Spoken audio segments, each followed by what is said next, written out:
Recording. All right.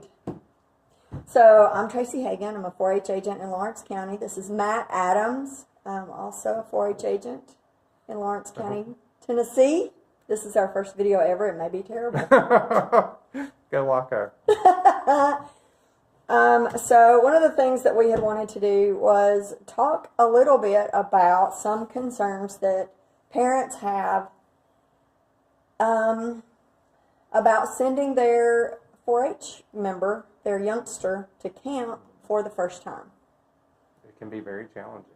It can. It's really hard, I think, for parents to kind of let go a little bit. So, one of the concerns that we know that parents have are the adults who are going to be at camp with their youngsters. And so, would you like to share what we do to make sure that those people are safe for the youngers? With all our volunteers, they are vetted through our system, and we have national background checks taken on them, and they also go through some training on how to deal with situations that may occur at camp, and so that way they're always prepared for anything that may happen. Yes, they also part of the procedure that we follow involves taking or calling rather references, and so have some questions that we ask, and have some conversations with people, and in addition to the training about regular situations, there's also some. In Tennessee, you're a mandatory reporter. Right. And so it's training about what to do if you have some unfortunate situations or learn unfortunate things. Which we hope never happens, but. Very much so. But it could. It's a situation, it's a thing we need to be aware of, not just at camp, but other places. So I feel like that's maybe the most unpleasant portion. Now we have that out of the way. It's over. So what else? What are they going to be doing at camp? Okay, well, I think we have a pretty awesome camp. Below, if we actually load this video, we will include a link to the camp, the state video. But a lot of the things they do at camp is they get to swim. It's one of the things I like to do, except I don't really get to very much because we are at the pool watching all of them. All the kids. What's your favorite thing to do at camp? Oh, my favorite thing, maybe the zip line. Oh, yeah. And, or, the mud pits. Yeah, but we don't get to do the mud pit every year. That's true. Which is kind of unfortunate. Yes. Although I did ruin my clothes last year. Well, it was for a good cause. It was. And we had a good time. Yes. I also like creek stomping. Love the creek stomping. And floating. And the wildlife house is a popular attraction.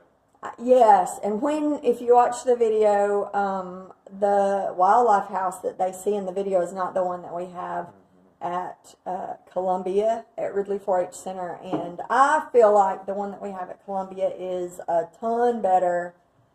Don't tell the other camps. Well, that's because they have the crazy critter guy. Yeah. Which makes it an experience. It does. And all the staff that they have at Ridley is usually pretty great. Definitely. But we can't forget about the rifle range. No, or the craft house. Right, and Gaga pits. Canteen. The canteens, and basketball, volleyball, putt-putt golf, frisbee golf. Frisbee golf, t-shirt, not shack, but t-shirt. And the archery range. Oh, yeah. We actually used the picture from the archery range in our newspaper ad this year.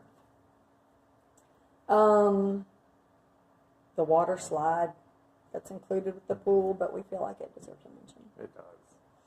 Deserves its own mention. You think maybe a concern parents might have would be like what happens if their child gets sick or hurt?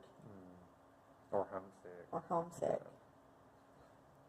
I'll let you talk about homesick since I'm not so great at dealing with homesick. So with our homesick, sick children, kids, whatever. So we want them to experience camp, but we also want them to have a little independence and kind of encourage them that they can make it and that everything will be okay. It's just a week. It is a week, and we realize that some have not been away from home until now, which is a wonderful experience. And so we just kind of go with them and make sure they have their day planned, some activities for them just to fill their day, so that way it can kind of alleviate their minds of homesickness. I think so. And on the other topic of actual illness or injury, we one of the reasons that parents fill out that incredibly long form that we give them is so that we have the medical information that we need should something like that happen. All the 4-H agents are trained in first aid and CPR. We we have team leaders who are there, and they help keep a watch on the kids and in terms of like what they're eating, whether or not they're eating. And that's the kind of the first line of defense, I suppose, in preventing illness is making sure that they're eating and drinking a lot of water.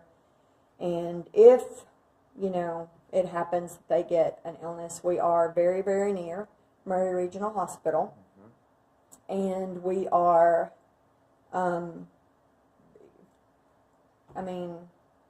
we have all the usual first aid stuff there in terms of, like medications that you could give or, I don't know. I feel like that covers. Okay, good, because I was like running out of. Just know that we are very capable.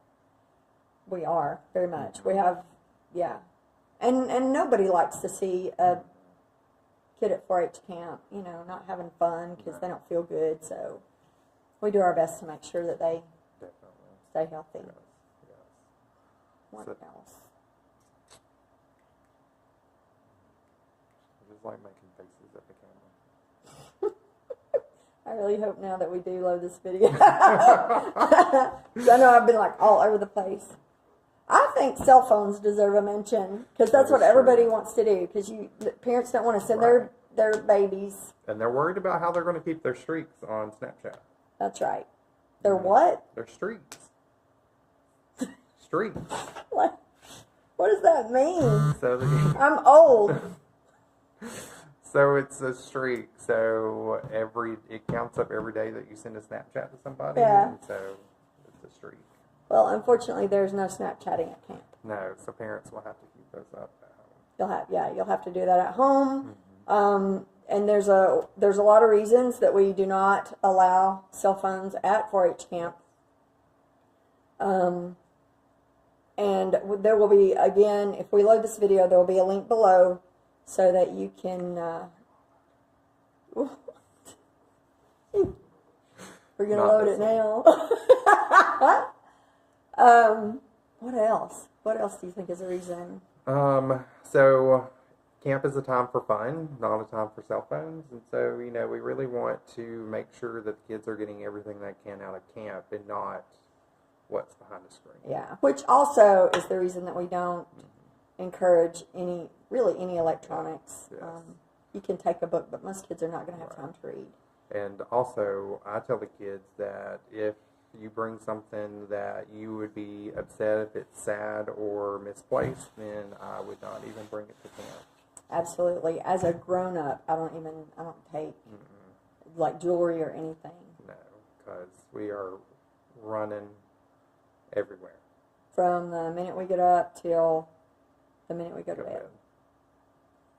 Yep. Do you send their medications though? Yes. Please don't take them off. Whatever. Well, and that is something I think that I've had parents ask about is whether or not we have procedures in place. And so there's a nurse there from, is it 8 to 4:30 or 8 to 5, I believe. So. And so even when, so obviously we are trained in first aid, but they have a nurse, and the last several years it's been Nurse Holly. Yeah. Everybody loves Miss Nurse Holly? Definitely. The camp is run by Terry Quillen is the manager, and I've been camping there like 17-ish years, 18, maybe 18 years, and Terry was not the manager when I first started going there, but she's been at that camp the entire time. Food's great. Definitely better in school. Yeah, good food. Snacks are available at the canteen. Mm-hmm. The only things kids pay for once they get to camp are snacks at the canteen and craft items. Yeah. What else? If we load this video, if you have additional questions, you can ask them below. Perfect. You think we're done? I think so. I mean, that was It's a bit, 10 minutes.